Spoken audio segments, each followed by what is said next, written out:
As evident by the title, today we are talking Carlos Sainz, and this guy's case is quite particular. In 2015 he debuted next to wonderkid Max Verstappen and could keep up quite easily. In 2017 he was loaned to Renault, and the year after he looked to be without a seat in F1 altogether. Fast forward 2 years and he has signed a deal to replace 4-time world champion Sebastian Vettel and race alongside one of the biggest talents on the grid for Ferrari from 2021 on. This has been one of the biggest comebacks in recent F1 history, and we're going to take a look at how it unraveled in today's episode of what actually happened. Before we start with his F1 career, we have to take a look at how he performed in the junior formula, and let's just say he was everywhere. For instance, in 2011 he did 38 races and took the Eurocup Formula Renault 2.0 title and was runner-up on the Formula Renault 2.0 championship. For 2012 he took part in 72 FIA-sanctioned events, and understandably he only took 5 wins in the British F3 Championship and 1 at the European F3. Admittedly, 2013 was just a bad year.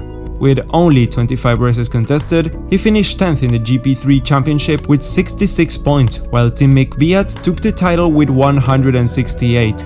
That's 102 points more. That year he also raced intermittently at the Formula Renault 3.5 series, but nothing came out of that. For 2014 he decided to focus solely on the Formula Renault 3.5 series and took the title decisively with 7 wins and 7 poles, ahead of the likes of Gasly, Sirotkin, Latifi and Ocon, while also dealing with test driver duties at Toro Rosso and Red Bull. Carlos Sainz made his Formula 1 debut for Toro Rosso in 2015, replacing promoted Daniel Kvyat and alongside rookie Max Verstappen. He took his first points finish at the opening round where he finished 9th, but overall he had a pretty quiet season, riddled with unreliability and a fair share of bad luck. His main highlight came at the US Grand Prix, where after failing to set a time because he ran into the barriers in Q1, he started from the back of the grid and made an impressive recovery up into 6th in the checkered flag. This was a little bit eclipsed though, by Max Verstappen finishing 4th on a surprise upturning pace for the Italian team. He finished the season 15th, ahead of both McLaren Hondas and 31 points behind his teammate. He was retained for 2016, where reliability was much better, and he took 2.5 times the amount of points he did in 2015. And for the year after, he put an amazing performance in Australia and showed his wet weather prowess at Monza and Singapore.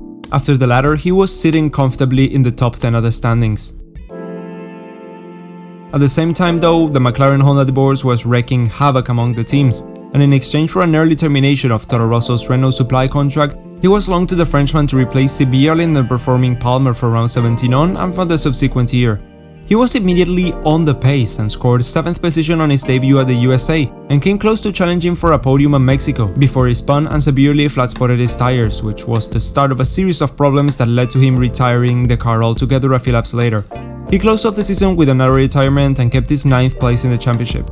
If you liked the video so far and want to see more stuff like this in the future, make sure you subscribe to the channel, hit the notification bell, it's free and you can always change your mind.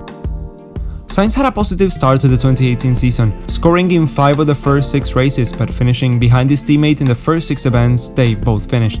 In Azerbaijan, Sainz got a season best finishing position of 5th, but that would be pretty much the highlight of a pretty low-key year, amassing some points regularly but nothing to write home about, and usually behind his teammate Hülkenberg. In the background though, Red Bull was morphing and becoming Team Verstappen. Understandably, Ricciardo wanted out of there and fast.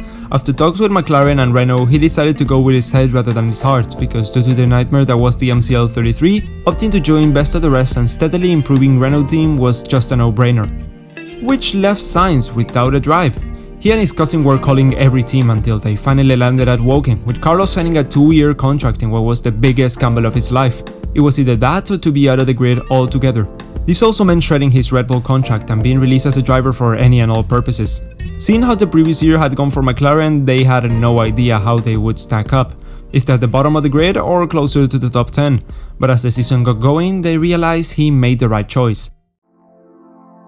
As we talked about multiple times on this channel, McLaren were in the midst of a resurgence, and 2018's MCL33 was not only a car made for a Honda power unit, but a car impossible to upgrade, and that certainly didn't inspire a lot of confidence looking from the outside. But the team being put together by Zach Brown was finally starting to shape up, and Carlos fit right in there. The season got off to a rocky start, with no points being scored in the first 3 rounds due to completely external factors, but from round 4 on, he was just unstoppable. finishing at an average position of 7.4 to not only take best of the rest but to finish ahead of both part-time Red Bull drivers in P6, and along with his teammate he pushed McLaren to 4th in the Constructors' Championship. That year his speed, pace and talent were unlocked, be it via a good package, a good environment, sharing his Red Bull Junior skin or something else. We don't know why, but we are glad we got to see him stepping on the podium for the first time in Brazil. By season's end he was rated as the best driver of the year by many, myself included, and apparently Mattia Binotto included as well. Due to the delayed start of the 2020 F1 season, the silly season started before we could see any action on track, and after not renewing Vettel's contract, Ferrari opted to hire Carlos Sainz to partner Leclerc for a 2-year stint. Once the season got going though, the duo of Norris and Carlos worked together to push the team forward once again, and although he had the worst start to the season this time, finding himself in 11th place after not being able to even start the race in Belgium, he got his first second place finish at the following race in Italy, and from then on, he went on to do some spectacular racing to finish 6th once more in the standings. So, to recap, in only 2 years he went from being a bargaining chip in the midst of one of the most politically charged moments in recent F1 history to one of the most valuable assets on the grid, and one of the most respected drivers all on his own. And his amazing performances are now talked about at least once every few races, while some might have even forgotten he was racing in 2016 or 2018. This just shows how volatile the grid can actually be, and how talents may rise but stay hidden until the right environment or team or whatever is enough to unlock them. Drivers are people after all, and mental health is the most important thing to unlock the best out of a driver. In this case, if I had to point to a single event in Carlos's career, it would be the move to McLaren, finally relieving the pressure being put by Red Bull to be racing for himself rather to fill a quota, and he not only became a better racer but one of the most universally recognized talents at that. Now, I'm not going to talk about what Ferrari Carlos is moving into, because he might not experience the red car at its best, but we know that it's just a bonus because, as he said, the most powerful thing was just to see his name and his number on the car. What do you think of Carlos's upturn in performance? What do you think was the factor to unlock his potential? Will he perform just as well as Ferrari, or was the McLaren environment special? Let me know in the comments down below, you know I read every single one of them. If you like this video, make sure to like it, and if you don't want to miss any of my stuff in the future, subscribe and hit the notification bell. If you want to stay on my channel for the time being, here are 2 videos you can watch. As always, thanks for watching, and I will see you all next week.